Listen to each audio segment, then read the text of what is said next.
Hello and welcome to our first event of International Trade Week. We're going to be looking to discover the secrets to building a successful reputation and making a big impact in the US market. And you might be wondering why we're kickstarting International Week with the USA. Well, that is because it is a very important market to UK advertising. It leads the pack as the top destination for our exports, importing a massive 3.9 billion in advertising and marketing research services in 2021. That is a staggering increase from the 1.2 billion in 2020, which indicates significant untapped growth for our sector. But I'm going to get straight into it. I would like to welcome my panel for today's session, which is Kieran Kent, Managing Director at Propeller Group, Tamara Littleton, CEO and founder of The Social Element, and Kris Tait, Managing Director US at Croud. And we're going to find out how they're unlocking success in the US. So guys, let's go into the first question. As a kind of scene setter, I'd be really keen to hear and learn a bit more about how each of you are operating in the US market. So, for example, do you have a base there? Do you feel that that's important? Kieran, we'll come to you first, if that's okay. Yeah, sure. Hi, Aisling. So Propeller, for anyone that doesn't know, tuning in, we're a PR, content and business development agency. We specialise in the media, marketing, advertising and technology sectors. We've had a physical on-the-ground presence in New York now for the last 2 years, but prior to that, we were running PR programs into the US market from the UK, and we were augmenting our team with both partner agencies and freelancers. We found taking that model, we were quite successful, but I think you're not quite master of your own destiny when you're working via partner agencies and freelancers. I think there's a desire to sort of keep control of the client relationship for yourself. And when obviously you're working with partners or freelancers, sometimes you don't really own that relationship. You don't necessarily have the long-term commitment of the partner agency or the freelancers either. They've obviously got their own objectives and goals for their own businesses. And ultimately, the more of your fee income that you're generating in the US market that's going to partners or freelancers, it's not really helping you to grow. So for us at Propeller, we always had an objective to be on the ground, and obviously, choice of location in US is a big decision in itself. For us, we focused on the New York market. A lot of our clients are there, and we were over a number of years looking at, could we send someone from our own team? We had a few discussions around that with senior members of our team, and there was some appetite for that, but I think no one was really looking to make a permanent move to the US market. So for us, we very quickly sort of turned our attention to how do we make a first on the ground hire to really help us, move us forward in the US market. We now have, and we've had for the last 2 years, Mary Cirincione. She's our VP of US, and she's been a transformational hire for Propeller in the US. She's got a PR and comms background and has worked both agency side and in-house roles. And for us, having Mary as part of the team just really has been the launch pad really for us to grow more seriously into the US market. Thank you. Tamara, I'll come to you next, if that's okay. Thank you. So yes, The Social Element is a social media agency, and we're working with about 350 global brands like Dr. Pepper and Nissan and Visa. And I actually founded it 21 years ago. So it was back in 2002, and we incorporated the US company in 2008. So that was 6 years later. But funny enough, the first clients were actually American clients. So I did that sort of slightly cheeky entrepreneur thing where we just opened up a virtual office in America, showing that we were already based in New York, and that's where the clients came from. It's a remote first agency. It has been right from the beginning. So we don't have physical offices in the States, but I think the model has allowed us to sort of move into the US, into all across Europe. And that's the way I sort of built it from the beginning. So I did actually incorporate the company, as I said, sort of 6 years later, back in 2008, in Los Angeles. And I'm happy to talk about why that's a terrible idea, because that was not the best move. We don't have a central office in the States, but my North American CEO, she's based on the East Coast, and also our MD is on the East Coast. So we have now in the agency, we're about 300 people at The Social Elements, and there's about 70 employees in the States. And it's mainly on the East Coast, but what we started doing is having some hubs. So we have a group of people in Chicago, several people in Atlanta. Our main time zone is East Coast, and that's working really well for us. So because the headquarters is still in London, we work right across Europe, but it's important to have that East Coast timeline. And honestly, I think it's actually been good for us to not be tied to a physical location. And it's got to the stage where about 50% of our business is now in the States. So yeah, it's working well for us. Thank you very much. And it's kind of interesting how already the two of you have got slightly different models. So Kris, what's the model over in Croud? Hi, everyone. Yeah, I was just going to say it's very interesting, and I'm sure a little bit different on my side. So Kris Tait, Managing Director here at Croud, New York. We're a full service marketing agency with about 500 people now globally. So I've been with the business for 12 years, started in London, worked there for 3.5 years, and then moved over to New York in 2015 to set the agency up, and have been running it for 8 years since then. And we're based in Soho in Manhattan. It's been an incredible journey, incredible experience. We're now almost 100 people in the US. Just incredible diversity of staff, service offering, client partners. But I just think it's just the start for us. You know, the market is obviously very big and there's a lot of opportunities. So we're very excited for the sort of next stage of growth. But speaking for myself here, being in the market was so essential for me. At the very start, we did a few recce missions. We did May 2015 and another one just before I moved in September 2015. And during that time, we were doing some pitches and trying to win some business. And it was really, really difficult for me. And when we landed in the market and, you know, I eventually moved here, that's when things started happening. And I think, honestly, it was just being able to build momentum and go to networking events. And we took the choice, I think similar to Kieran, slightly different, but we did take the choice to plant 2 experienced people here from the business, which was myself and the CEO, Luke. He moved over for 6-7 months. And just the continuity of having someone and knowing the culture of the business in the UK and being able to set that up and set framework, set expectations of what it should be was very, very helpful for us. And we definitely thought of hiring brilliant talent in America. And of course we have that now, but just that differentiator from the start, which was like having someone that just knew the business, we felt there was less risk in that. So obviously it worked out well in the end, but just the start for us in the US. So already I think it's fascinating that everybody has a different model, but all 3 of you are in the States. And before I kind of go in a bit more about, you know, a bit more into depth about strategies and the models, Kieran, I'm going to put you on the spot ever so slightly, and I'll apologize in advance. But in your opinion, how do you think UK creativity and perhaps innovation is perceived and valued in the US? Because I imagine from Tamara's story and the way that she set up a business, it looks like there's plenty of opportunities for us there. Yeah, absolutely. I think that was in the opening comments, Aisling, as well. And obviously the video we've just seen, I think if you look at, you know, the sort of reputation of UK creativity internationally, I think, you know, we have a strong reputation. And I think the latest 2021 data available shows that the UK exported $15 billion of advertising and market research services internationally. 4 billion of that obviously is into the US market. I think if you look at, you know, the UK performance at Cannes Lions each year, I think again the stats show that over 1,500 wins for UK businesses at Cannes Lions since 2005, I believe, and that's the biggest number across, you know, any European market. So, you know, clearly sort of the UK has a strong reputation, I think, when it comes to creativity. Then if you also look at the wider, you know, landscape, I think you've got, you know, one of the big advertising holding groups in the market. You've got WPP, which is a, you know, a British founded business all those years ago, you know, still running and owning a lot of the big successful creative and branding agencies in the space. That means obviously that a lot of American talent is in some cases working for WPP or has done in the past. And I think, you know, you've got that natural crossover of UK to US when it comes to talent.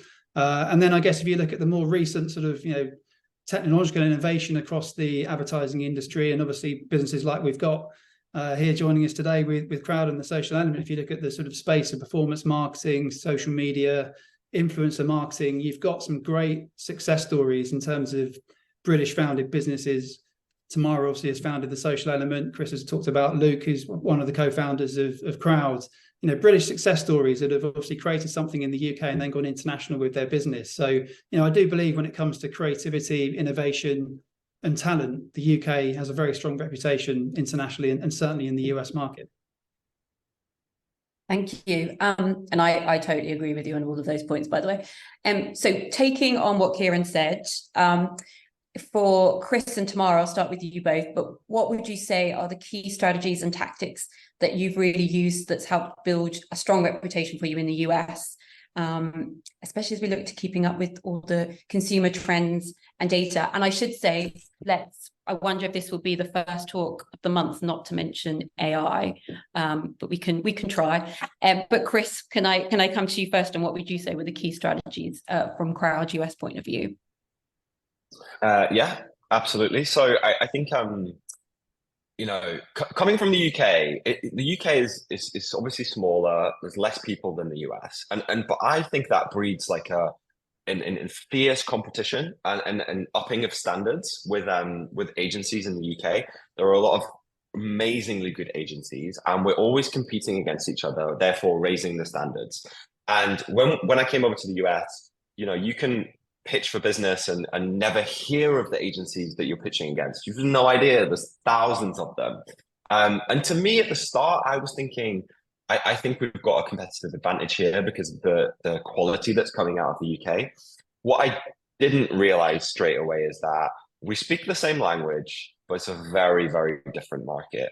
So hiring the right people that actually had some understanding of media, SEO, partners, all of this kind of stuff within the like premium partners, whether that be New York Times or like, it's very different the way that people operate things here.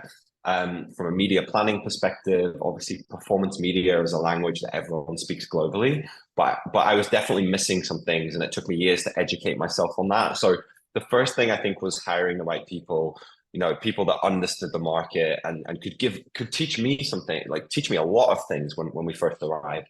The other thing I think was hiring. So we were obviously a startup in the market at the time. You need to get people with the right attitude, because you need people that want to come and build something, are entrepreneurial, and they're coming to a business for different things. And those things, in my opinion, are they get very close to the business owners. They get very close to the business and how it operates. They learn things that they would not see in a big agency. And to me, you find those people and they are absolute stars, right? They really, really want to contribute. And the last thing I would say is differentiation. There are thousands of agencies here. There are lots and lots of very good agencies here, but you need something that's different. Like, you're going to come over and say, we're from the UK, we're brilliant. You need something that's different. And at Croud, we have something called the Croud Network, which is a global network of digital marketing experts that we build the technology for. They can log in, do task-based work, and it's an amazing solution for scaling marketing globally. So our niche was companies in America that need to go international. We were an agency that could do that easily versus American agencies. They sometimes struggle, right? Because they don't have the experience with Asia or Europe or different places like that. So that's what I would say. And Tamara, do you agree, disagree? How does it affect? What's the strategies that you've used? I think, like Kris, I think specializing has been really powerful. So going back to a time, I mean, there was a reason why the American clients were our sort of early clients, and it's because there were literally only 3 agencies doing sort of social media management back in those days. And also America was actually leading the way with user-generated content and microsites. So I'm doing like a big retro thing for everybody. That was how advertising was done then. There was a lot of user-generated content. And so I think we had this unique position of people were literally picking up the phone and calling us.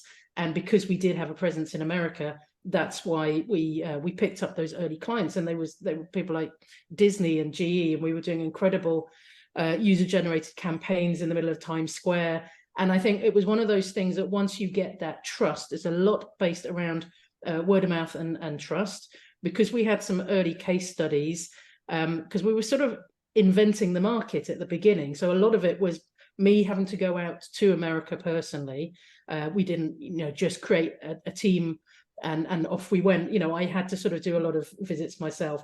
But then we shifted that approach to make it more about the team in America. So relying on the fact that they were Americans who could sort of speak to other Americans, network. And I think, you know, just doubling down on what we were doing. So specializing in social media, get that amazing reputation, and then go and speak at as many conferences as you can as we were building the team. And I'm sure Kieran will love the fact that I'll sort of say we invested in PR very early. It was one of the early investments that we did at the Social Element. We used to be called something else, and we've been through a rebrand.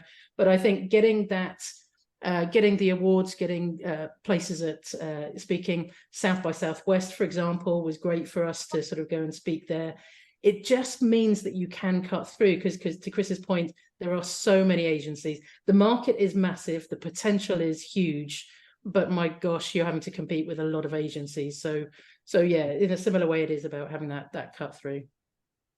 I think that's brilliant. And yeah, you're landing. I love hearing good stories about South by Southwest, because it is one of my favorite events.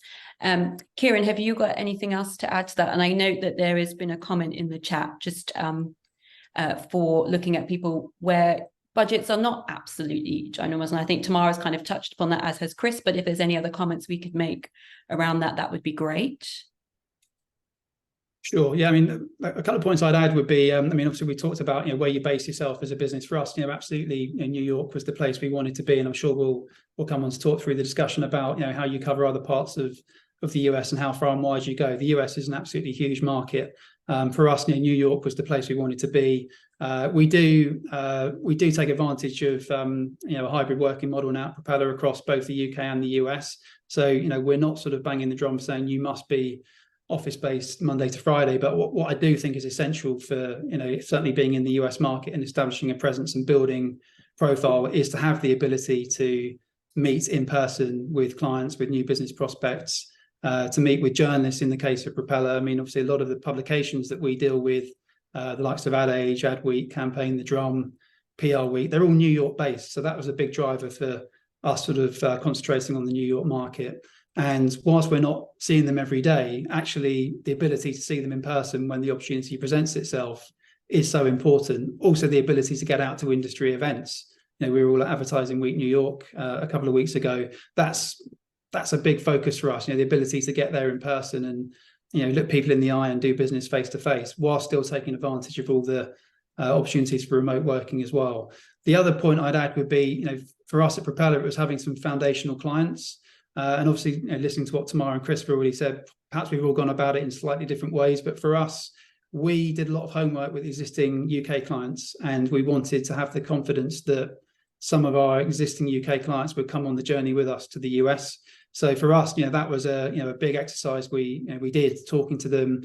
We knew there was opportunity and interest from our existing UK clients to work with us in the US. But I think, you know, we had to prove ourselves. Obviously, without a team on the ground in the US, I think there's only so far you can go doing everything from the UK market. But once we started making those first hires into the US market, then we knew we had the opportunity amongst our existing client base. So there's different ways you can go about growing. Obviously, brand new business, upselling to existing clients. Maybe you can look at, you know, project opportunities. If the budget maybe is not there with some of the prospects that you're talking to, maybe there's a project opportunity. However, I would say, you know, be very strict on pricing when it comes to the US market, because as soon as you're investing properly in the US market, your own cost base obviously is going up. You know, doing business in America, as we all know, it is expensive. So, you know, I think you've got to be very careful on your pricing to make sure that you've got the right fee income alongside the cost base that you're building in the US. Thank you. Tamara, I want to hear more about the LA story, but I think, Kieran, as you mentioned, you and I were both in Advertising Week New York, what feels like yesterday, but also feels like a lifetime ago. And for me, it was my first time going there, and I thought it was an absolutely amazing event for networking and just getting in front of those contacts and being on the ground with them. Tamara, you've mentioned South by Southwest. Kris, I know we've been to South by Southwest together. And I think a lot of you had alluded to it, but I kind of want to know a bit more about how important you feel it is to be on the ground from a networking point of view, how important events like South by Southwest, Advertising Week New York are to this idea of kind of growing your reputation and I guess being seen there. Kris, I'll come to you first on that one, if that's okay. Yeah, for sure. Sounds good. So yeah, I think we've done 3 South by Southwest missions. They were excellent. Not only is it a great place, but the creativity and just atmosphere when you're there is amazing. And I would say that the events are great, but you've got to think about the halo effect of it as well. Like, it's sort of the impossible attribution problem. But I met so many people at those events, both fellow UK agency people that weren't in the US yet, and clients and partners down there as well, which has led to business over the last 3 or 4 years. So they're just so essential.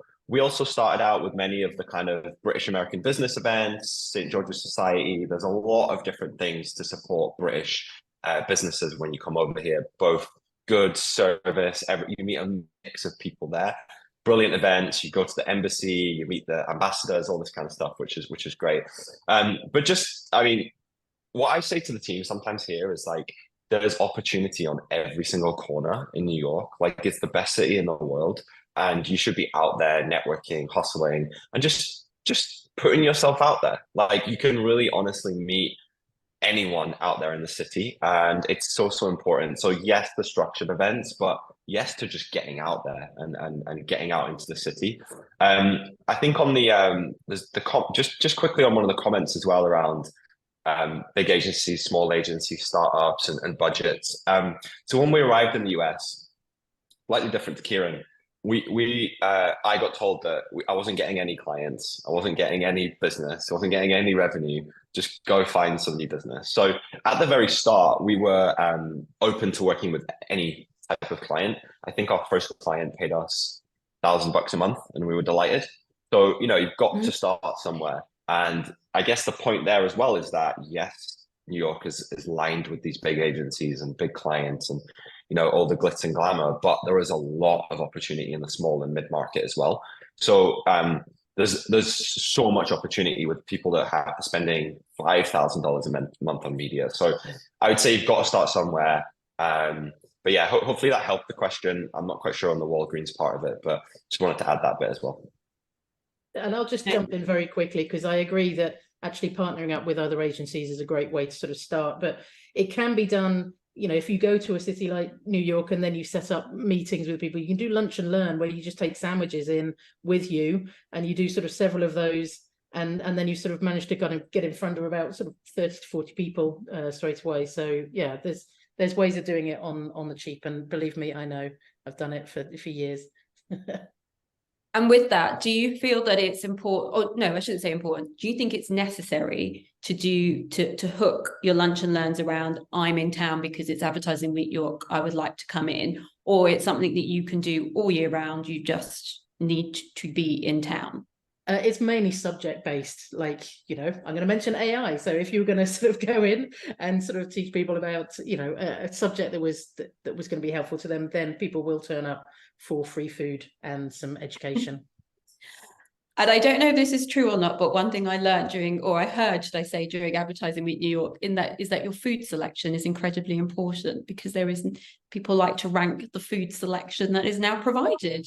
And UK goods go down really, really well, because you can't always get them in New York. So that was the one thing that was our little learning from when we were in New York a couple of weeks ago. But sorry, Kieran, what's your thoughts on all of that? Yeah, I mean, just on online events or events in general, I would say, they're a big sort of pillar of our strategy at Propeller, and we help a lot of clients to run events. We believe in the value of in-person events, but also I would say, the online event format, obviously we're talking here, it's an online event, and you can actually generate new business if you get the right formats. There's a format that we have at Propeller, which is, we call it turning the tables on journalists. So obviously, because we engage a lot with the likes of Ad Age Campaign, as I said earlier, we like to get some of those journalists on panels with us. So we did an event recently at Advertising Week New York. Now that one was in person, and that was Mary, our VP of US, in discussion with Ad Age Campaign and the New York Times. But we've also run that format as an online event as well. And the reason we do that, one, is to get learnings and insights for ourselves as a business, because we're needing to liaise with journalists on behalf of our clients. But it's also very valuable for our clients hear directly from those journalists, and for prospects that we're talking to, you know, we can invite them to an event that we're running, and they get, you know, some value from it for themselves. So we've done both formats, in person and online. And actually, the online event we ran before officially launching into the US got us a direct new business opportunity, and we're still working with that company today. So, you know, you've got to sometimes buy the lottery ticket, let's say. You've got to try a few things, try a few different formats, get yourself out there, as Kris said earlier. And, you know, sometimes actually just putting something together, create some valuable content, or an event that creates, you know, some engaging content for your audience, that can actually generate new business opportunity directly. So, you know, we look at both sides of it. But in terms of the wider point on engaging with industry bodies and the trade missions, I think that stuff is absolutely valuable. You know, you can get so much useful content, and going back to even just setting a business up in the first place, you know, there's a lot of decisions to take around where you base yourself. You know, how do you find the right lawyers, the accountants, you know, setting the bank account up in the first place, a lot of things, the basics of, you know, probably not the most sexy discussion for today, but, you know, stuff that's really important when you're setting up a business. And actually, you know, there's a lot of advice out there if you tap into the right industry bodies. And also, I'd say tap into your clients, because I think, you know, most of your clients, if you say that you're looking to expand into the US, there's a lot of goodwill from your client base. You know, people are keen to help and give their time and advice. So, you know, really tap into those people around you. You know, tap into your network very strongly, because, you know, there's a lot of learnings and advice that you can take away. Can I just jump on what Kieran was saying as well, actually, because I think it's absolutely critical around the sort of employment law and you know, legal aspects, but it's definitely worth reminding yourself to think about the states as, it's kind of almost like you know, lots of different territories. They're all completely different, and they all have their own laws. And so it's not just about, you know, which state should you set up in, for example, but if you're working with alcohol brands or any regulated industries, again, they all have different state regulations, and that can be a complete nightmare if you're, you know, trying to do advertising or marketing around these sort of regulated industries. So you definitely need to have people on the ground who know what to do and can give advice, because it's you know, you think it's quite straightforward, but actually it can be a bit of a minefield out there. No, I think that's a really good point, because we often refer to each state being a different country. And that's how we sort of suggest to our members when you think about it, because especially as we're doing a lot of stuff around the World Cup, which is upcoming, and each host state is coming with its own rules, which makes it an even more complicated job for all of us to kind of, or a slightly harder job to go in and pitch, because you're going to have to pitch in each state. I'm just going to interrupt the broadcast to do a bit of a plug, just so, because we are talking about South by Southwest and Advertising Week New York in this conversation. For any of the UK advertising, marketing services related companies, just to note that we run a trade mission with Department for Business and Trade to South by Southwest. So we are starting work on that at the end of this month. And we will also be heading back out to Advertising Week New York in November. I'm waiting for them to announce the dates. Again, any company who wants to come out with us, because we go out as a community and we all sort of support one another in those new business endeavors. I'd love to hear from you, and I will put my details in at the end. But back to the main chat, if you like. Tamara, you said that you might want to talk about LA. Not to make this a therapy session for you, but yeah, I mean, and do you know what? It's just a good reminder that if you sort of just run in without the good advice, you can make quite expensive decisions. Now, we incorporated in LA, and I'm not going to change that, but it was very much because I had hired someone who lived there, and it made sense to have an office there that she could, you know, use like a virtual office, and it wasn't done with a lot of planning. And that's what I would say, learn from my mistakes and actually do your homework, because a lot of people say that, for example, like Delaware is better to set up in.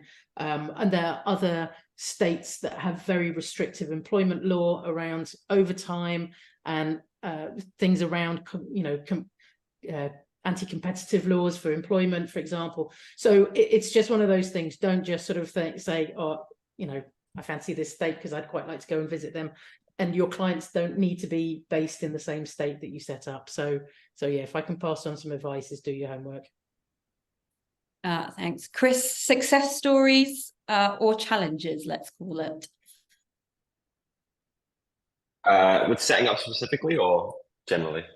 So I guess it's success stories or early challenges that you faced when you were going into the market. I know you and I have talked about the importance of accents before. I think that has been a success for you, I believe. Yeah, I mean, this is a funny one. So yeah, when we arrived, we're very, very conscious that two British people trying to, drum up some business in New York. And I was always quite, just quite conscious of it in meetings. And one day, I don't know if this is scientifically backed or not, one day someone told me that Americans hear different accents way more. They intently listen to these accents. So, I sort of just took that as 100% science and was so confident after that fact and went into pitches. I have a different accent from the UK and people are just going to have to listen to me a bit more because I don't say words exactly the same. So there was this one pitch that we had for a New York institution. The brief said we need a diverse New York team from all 5 boroughs: the Bronx, Queens, New York, Staten Island. And we turned up with 5 Brits and 1 American and ended up winning. So that just dispelled all myths that you can't win with British people in America. So I was really, really conscious of that. But I still have that thing hanging over me with a balance of, American and Brits in the room. And actually, I'll just keep going on. There's a question in the chat about what's the ratio of UK to US clients you work with, and changing the marketing and advertising to the US market. This is a really relevant and pertinent question to me because Croud is a British headquartered company. We still think very British in everything that we do, and our marketing team is still out of the UK. The challenge that you eventually have is that things have to relate to America. And once you get to a certain scale, America is the opportunity, right? It is going to take over the UK business at some point. At what point do you change to a US focused business over the UK? That's a very interesting and hard thing to work on. So now eventually we put our own recruitment people in the US. We have our own marketing team in the US. And it is so essential to have that mindset. I mean, even spellings are different. And you're not sitting in the UK remembering all the Zs in words.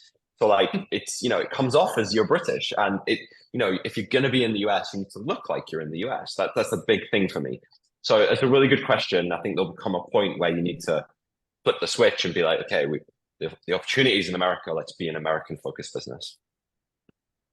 I think that's great. Kieran, and I know that Kris is, there's a question from Kris in there. Do you have any thoughts on challenges, successes, and the ratio?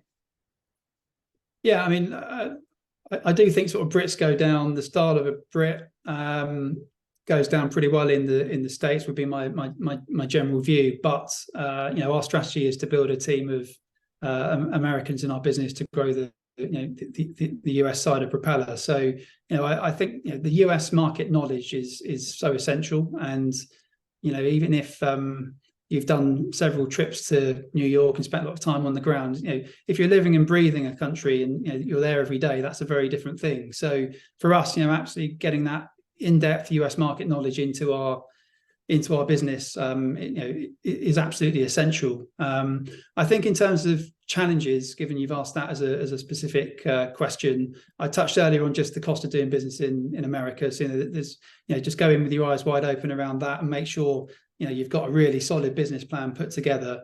But I would also say, for anyone that's working with clients internationally, just look internally about how you structure yourself, because if you've got, like we do in Propeller, work with both UK and US clients, but they're buying an international service from you, they probably expect a team in the US and a team in the UK, and those teams will obviously be separate to some extent, but they do want it to be a joined up service, and the two teams do need to talk to each other. So a big part of your international growth strategy has got to be how you structure yourselves internally. Look very carefully at your internal comms, your handovers, how you're tracking progress on projects between UK and US, because the reality is, if you've got a US client that wants to speak to you about something at 3 PM, well, yes, your US team can have that conversation, but if they need information from the UK colleagues, well, they're into their evening. They could be at home making their dinner, down the gym, watching Netflix, whatever it might be. So actually the internal setup and how you structure yourselves and the internal comms is so important. So that's something that we've worked on quite a bit at the outset of Propeller, to get that properly structured to really be successful for ourselves in the US market.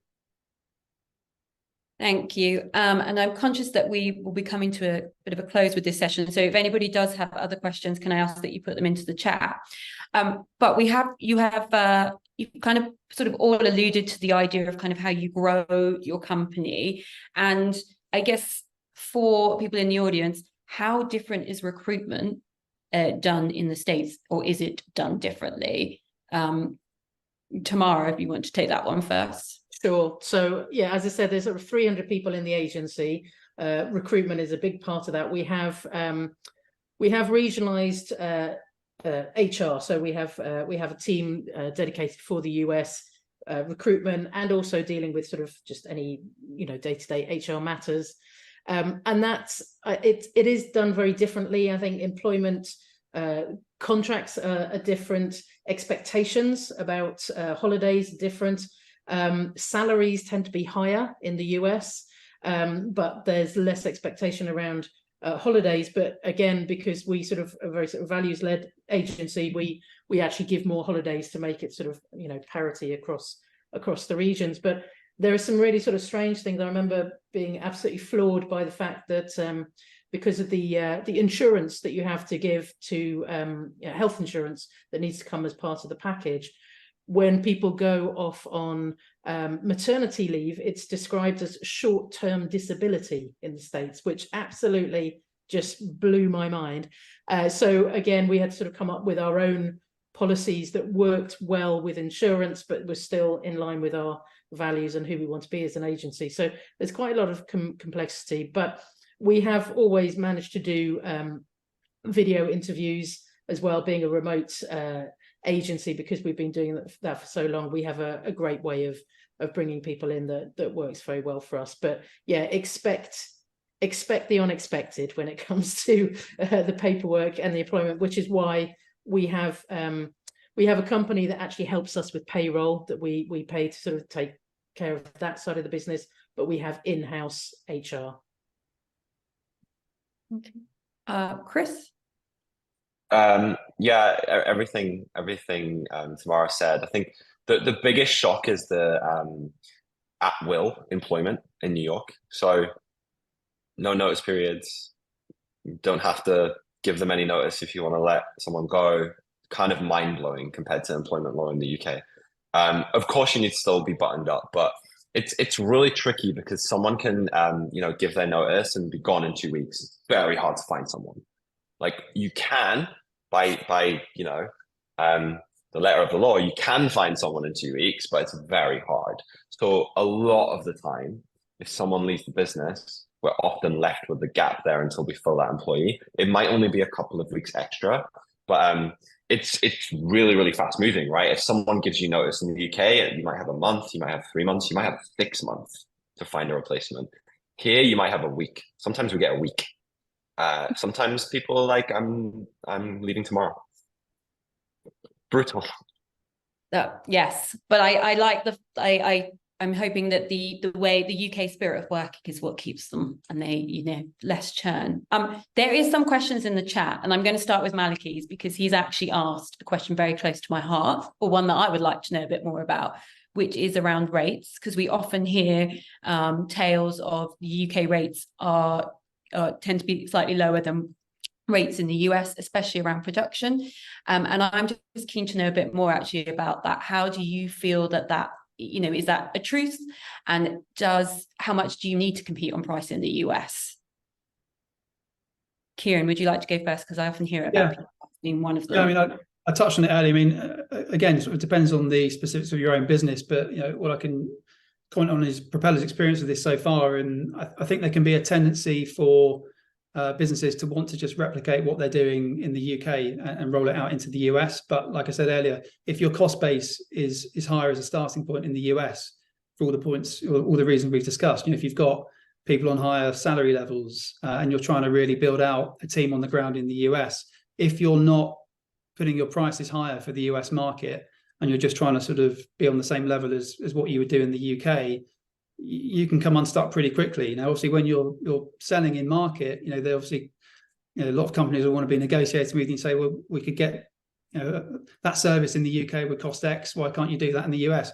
It's really about holding firm on that, I think. And and actually making sure that the price point that you set for the US actually is going to make you some money as a business. And that's not to say that in the short term there might be, some project opportunities and ways and means that you want to engage with a new business prospect in a slightly different way. But I think that's the strategy that you've got to be really clear on is make sure that your pricing is at the right level in line with your US cost base for the US market. Otherwise, you're ultimately not going to make the money that you expect as an agency. Kris or Tamara, any comments? I don't know if I've got much more to add to that. Yeah, more expensive, but you can present the pricing in a clear way.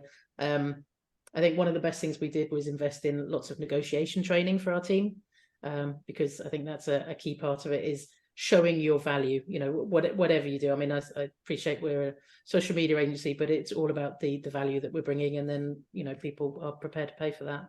But yeah, salaries are definitely more expensive. Thank you.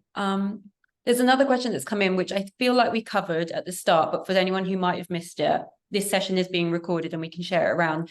But just Nicola asked, how established do you feel you need to be in the UK before trying to break into the US? And obviously you've all come with different stories of how your business went into the US. But if we could summarize in one sentence, I guess, what your thoughts might be around that would be brilliant. Kris, I'll get to you first for a quick summary. I don't think you need to be that established. I think you need to have clarity of service offering, differentiation, and go for it. Perfect. Mara? Yeah, so we were working with the States from early days, and we didn't establish the company for several years. So we were running it out of the UK operations, and we just adapted our time zone. So my advice would be get in there as quickly as possible. Kieran, sorry. Yeah, I mean, for us, we've traded into the US off the back of a strong profile and reputation in the UK market. So personally, from my perspective, I think that's very important to have a solid base to start from. And the reason we're getting opportunity into the US market is because of the track record in the UK. But obviously, the US is a much bigger market in general, and there are brand new opportunities that you can go and find in the US market. But for us, our whole process has been to start from a strong foundation of a UK business, which has always been growing year on year, and then going to the US off the back of that. Thank you. I see there are more questions in the chat, but I feel like we've covered quite a lot of these at the start. So what we will do for everybody is we will make sure that the recording is made available to you all before the end of this week. And then you can kind of come back in and listen to it at your leisure, where we will have covered a lot of this. So because we're coming to the 45-minute mark, which is our wrap-up point, can I ask you, Tamara and Kris, in one sentence, how would you summarize your best advice to break into the US market? Tamara, I'll throw you under the spotlight and go to you first. Sure. So yeah, understand the culture. Think of the States as a set of cultural territories within a country. Hire an American-based senior team that understands the nuance in the market and knows how to do business with American companies. Kris? Because there's so many, I'm gonna say one, and it's service. Like, obsess over the service of your business to start with, and retention, and just provide an amazing service that gets you good reputation, goodwill from clients. The biggest thing that I've seen is marketing people move around a lot here. Maybe it's because of the 2-week notice, but if you have a good reputation with someone, they move to a massive business. All of a sudden, someone that works for AMC Networks. So that's my advice.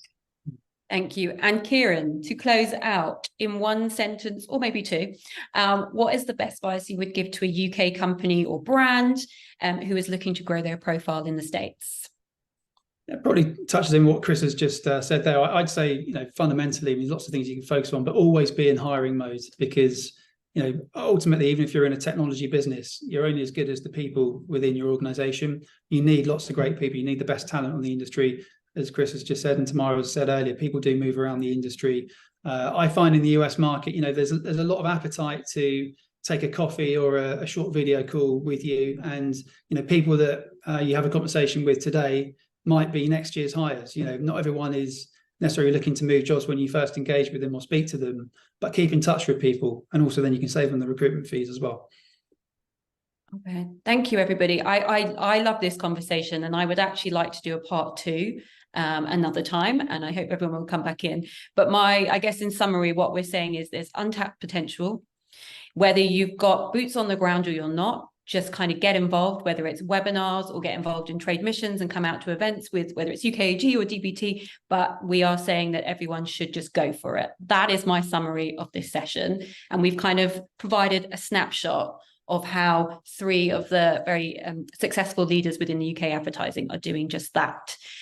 We have several other sessions that we are running this week, which are largely aimed at the UK advertising and marketing services sector. Kiana, my colleague, has kindly dropped them into the chat for you.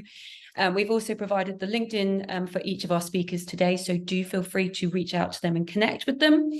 And lastly, if you are interested in any of the trade missions around South by Southwest or Advertising Week, please do reach out to me, because we will be finalising that content early December. And we'd love to hear from you all. So without further ado, hopefully see you at some other events this week. And a big thank you to Kieran, Tamara and Kris for sharing all their insights today. Thank you very much, everybody.